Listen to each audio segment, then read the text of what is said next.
안녕하세요, 호영팬입니다. 이번 영상 호랑형님 보다가 멈추신 분들 아니면 줄거리가 살짝 헷갈리시는 분들을 위한 핵심 줄거리 요약입니다. 요즘 호영 재밌으니까요, 이 영상 보고 웹툰으로 다시 돌아오시면 되겠습니다. 바로 시작합니다. 앞선 영상에서 완달의 아들들의 후계 경합 과정의 마무리까지 요약해드렸고, 이제는 곤륜과의 전쟁이 시작됩니다. 전쟁의 신호탄은 계시의 기운. 그 계시는 압카의 탄생 예고였고, 흰산의 주인 완달과 곤륜의 주인 천재는 그 계시를 감지하게 됩니다. 곤륜은 중국의 한 지역의 명칭이며 지리상으로 중국의 서쪽 끝에 위치합니다.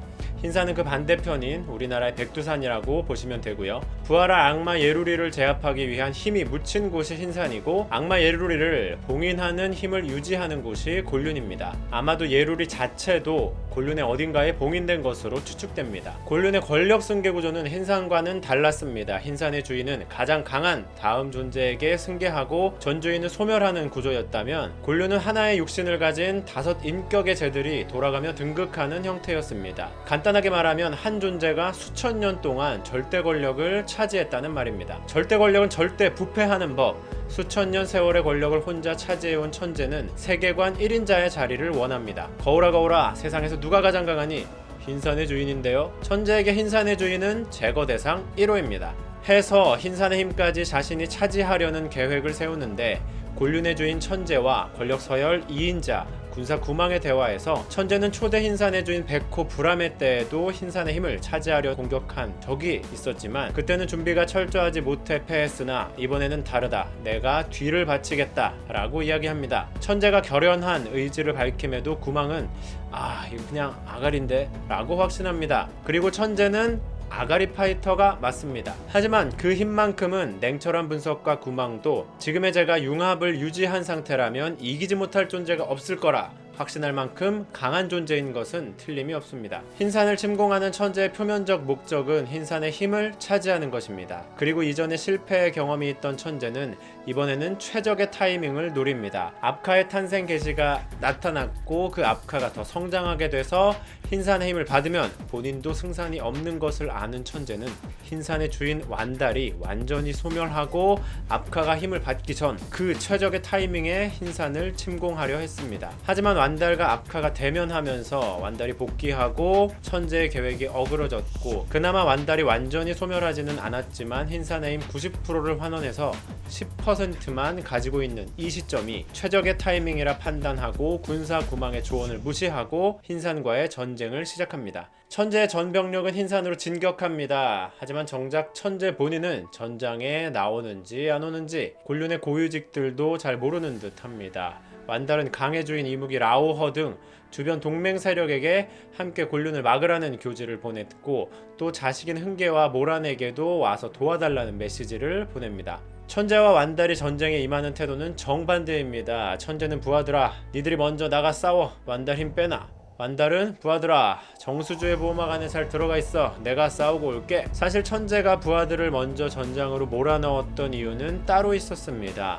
그것은 바로 철의 번개 사용의 명분 획득. 철의 번개는 어마무시한 위력을 가지고 있어 흰산의 일대 자체를 파괴할 만한 핵폭탄급 무기로 추측됩니다. 하지만 본래 사용 용도는 악마 예루리의 봉인을 유지하는 중요한 힘 중에 하나. 그 중요한 역할을 하는 무기를 본래 용도 외에 다른 목적으로 사용하는 것은 큰 위험 부담이 있습니다. 천재는 오로지 자신이 힘을 차지하는 것만 중요하고, 자신에게 맡겨진 악마를 봉인하는 힘을 유지하는 과업에는 관심이 없어 보입니다.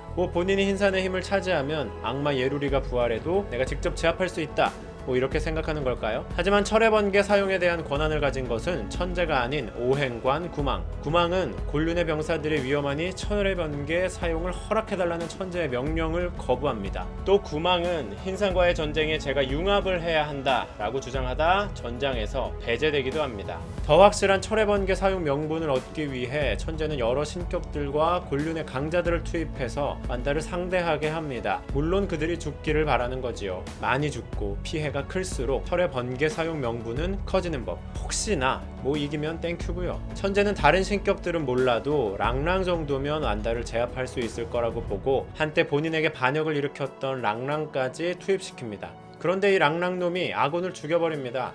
아군이 완달에게 큰 피해를 입어야 철의 번개를 사용할 명분이 생기는데 랑랑이 아군을 학살하는 바람에 그 명분이 사라집니다. 철의 번개 사용은 이제 확실히 불가능해졌습니다. 먼저 보낸 신격들과 완달의 전투, 또 랑랑과 완달이 싸우는 것을 보니 완달도 뭐 별거 없어 보였나 봅니다. 천재는 아휴, 니들이 뭐 제대로 하는 게 있겠냐. 특히 아군을 죽인 랑랑에게는 직접적이고 노골적인 핀잔과 함께 내가 완달을 직접 끝내주겠다며 드디어 모습을 드러냅니다. 하지만 천재를 이 전장에 불러낸 것 자체가 완달의 큰 그림. 완달은 그동안 약자 코스프레를 하며 천재의 부하들을 상대해왔습니다. 그는 천재가 어떤 캐릭터인지 잘 분석했으며 그의 모습을 보기만 해도 그가 현재 어떤 상태인지 어떤 마음가짐으로 이 전투에 임하는지를 알 수 있는 준비를 했습니다. 만약 완달이 처음부터 흰산의 힘을 써가며 압도적인 모습을 보였다면 천재도 오융합을 한 완전한 모습으로 완달을 상대했을지 모르겠습니다. 그랬다면 구멍의 말처럼 완달이 패했을지도 모릅니다. 하지만 완달의 전략대로 천재는 완전히 융합하지 않은 채 전투에 임하게 됩니다. 완달이 흰산의 주인이지만 노쇠한 이 시점에 흰산의 힘도 거의 환원한 상태. 반면 천재는 모든 준비를 마치고 최적의 컨디션으로 임하는 전투. 천재의 힘의 근원인 광배는 연소하며 힘을 발휘하고 천재의 잘림팔을 복원시키는 등 엄청난 서포팅 능력을 보입니다. 그에 반해 완달은 흰산의 힘을 온전히 보존해야 해서 함부로 쓸 수 없는 상황. 천재도 지금의 이 상황을 잘 알고 있었습니다. 천재는 악마봉인의 열쇠인 금강절을 무기로 사용하며 난 역시 과업 따위는 신경 안 써 라는 포지션을 취하고 완달은 계속해서 신산의 힘을 사용하지 않으면서 전투에 임합니다. 치고받다 보니 완달의 단순 완력에 놀란 천재, 역시 불암의 현신이라는 소문이 틀리지 않았구나 라고 칭찬하지만 상대는 곤륜의 주인 완달이 팔을 잘리는 심각한 부상을 입게 됩니다. 천재는 본인의 무기인 광배와 금강절을 자유롭게 사용하는 반면 완달은 자신의 무기 칠성어를 성내의 부하들을 지키는 목적으로만 사용합니다. 밸런스 붕괴. 이때 완달의 딸 모란 등장. 모란은 정수주의 기력을 소모하며 천재의 부하들을 한 방에 보내버립니다. 이제 완달이 칠성어를 사용할 수 있는 조건 완성. 칠성월은 완달의 명령에 라오호와 전투를 벌이고 있던 토백을 가볍게 썰고 그 힘을 흡수한 채로 완달의 손에 들어갑니다.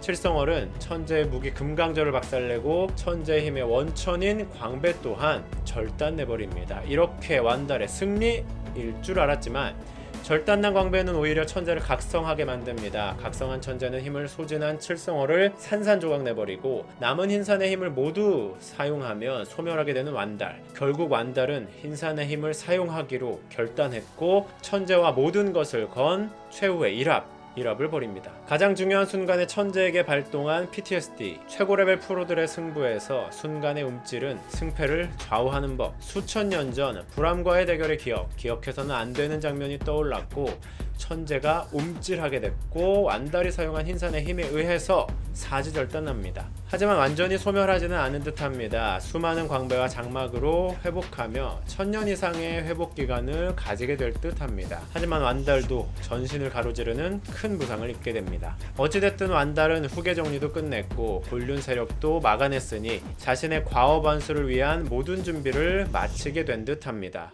근데 진짜 그렇게 될까요? 여기까지 3부 곤륜 전쟁과의 스토리 요약입니다. 이제 호랑이 형님 같이 보면서 즐기시면 되겠습니다. 헷갈리는 거 분석해드리고 내용 정리해드립니다. 이상균 만세.